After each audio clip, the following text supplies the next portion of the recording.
Bandhuratmatmanastasya enatmaivatmanajita anatmanastu shatrutve vartetatmaiva shatruvat. My name is Teja Gudluru, and I was about 15 years old when I was visiting my grandparents in a village called Puttupar in Andhra Pradesh. I was very young, and I heard my grandfather recite this Bhagavad Gita verse. So I asked him, what does this mean? And he told me the meaning of it, and it loosely translates to, when you conquer your mind, it becomes your friend. When you don't, it becomes your enemy. I was quite young to understand what it really meant, because when you're young, you don't quite notice things around you, the realities around you, except the ones that you're excited by or you're interested in. So my life moved on. It was in engineering final year when I was studying that I realized that all my classmates were way ahead in what we otherwise call the rat race or, the campus placement race. And I was here staring at a lot of backlogs. And that's the first time in my life that reality struck me. After that, for a long, long time, my life was all struggles, all battles. Every day was a battle. Sometimes there were battles within battles that I was fighting. The battle to finish my degree on time, the battle to find a job, the battle to keep a job, the battle to impress the boss, the battle to handle all the egos and competition around me. And some little battles within those battles. Waking up on time. I realized if I had to go out on a drive with my friends, I would wake up before the alarm. But come Monday, battle. So I waded through those battles. I grew in my organization. I handled many roles, traveled the world, and one fine day I decided I'm going to be an entrepreneur. Coming from a middle class family, I fell flat because I didn't quite understand the nuances of entrepreneurship. So I fell flat, I lost all the money I had, and I was staring at a pile of problems, months of EMIs that were pending, a failed marriage, and my life was in shambles. That's when I started picking up leadership development assignments as a freelancer because I had handled a similar role in my company. One of my clients once gave me a topic and said, why don't you teach my employees the purpose of life? How can you find it? I was preparing for it, and it was the first time I realized I am out there going there to preach this to my participants, but I had never practiced it myself.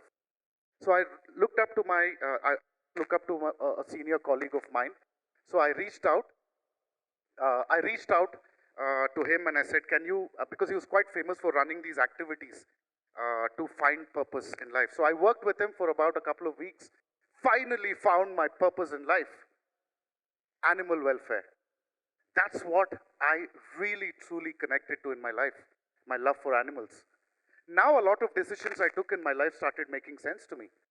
It was a validation for me why I quit my job and started entrepreneurship, because I wanted to make tons of money, retire early, and eventually dedicate the rest of my life to animals. Felt nice, but nothing changed in my life. My problems were still there. I still had to pay the EMIs. I still had no money. So I started reading a lot of self-help books. And most of the self-help books said, believe in yourself, be happy, have a positive mindset, connect to your purpose, learn the art of letting go. Made sense when I was reading it, but what about that traffic jam that I'm stuck in? I did prepare well, I started early, and just at the time I was going to meet that client to close that big sale that can take me a step closer to my purpose, there's a politician who decides to go that way and they stall traffic. How can I stay positive in this moment and connect to my purpose? My purpose is not being met here because there's a traffic jam.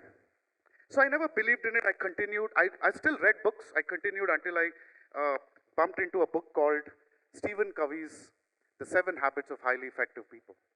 There were a lot of things in that book that the other self-help books also spoke about, but 2 key takeaways that transformed my life. And because of that, and because of that because of that learnings that I've had, I built something called a B.I.T framework for myself. One of the first learnings from Stephen Covey's book Stephen talks about something called a circle of influence. If I were to ask all of you to list down all the problems you have in your life, from the most trivial to the most complex, Stephen Covey says about 90% of the problems that trouble you every day, you're not even in control of. You can't do anything to change them in that moment. Maybe eventually you can.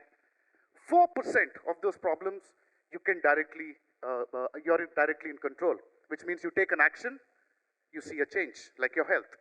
6% eventually with your actions, consistency, you can eventually influence them. That was a eureka moment for me. And then all the other self-help books started making sense to me. I said, if every day, every time I'm in a negative situation, in a negative environment where my voice in my head is telling me, don't do this. Why can't I just stop myself and remind myself of that 4% that I'm always in control of? And that's where I ask my question now, what's your bigger battle in life? Is my bigger battle that idiot on the road who just cut me off? Is my big battle to roll down the window and shout at him? Or is my big battle to inform the client? Tell them well ahead that I am going to be late and still keep my impression and perhaps still close that sale. What's my bigger battle in life? Because a lot of times in life I felt until that point of time, much like this situation here, that the universe has a spotlight on me and everything is happening to me all the time. In fact, I've seen, I can't speak of the other countries, but at least in India, the scenario is there's a small baby trying to walk, falls down, starts crying. We don't go to the baby and say, it's okay baby, you'll get better next time. We go and hit the floor and tell the baby, I've hit the floor, please pacify now. We snub our foot to the table, we don't blame ourselves, we blame the design of the table. We are used to blaming others until I ask the question, what's your bigger battle? Now that I'm clear what my bigger battle is, now comes the next part of my framework, which is the I, and that's your intent. That's the second learning from the book I've had. Stephen Covey says, we judge ourselves by our intent, and we judge others by their behavior. We judge ourselves by our intent, we judge others by their behavior. A silly boyfriend-girlfriend fight, boyfriend is saying, but baby, this is what I meant. And baby is saying, but this is what you did. People judge us by our behaviors. Our behaviors connect to our purpose because it's not the traffic jam that's connected to my purpose, it's my reaction to it, my action.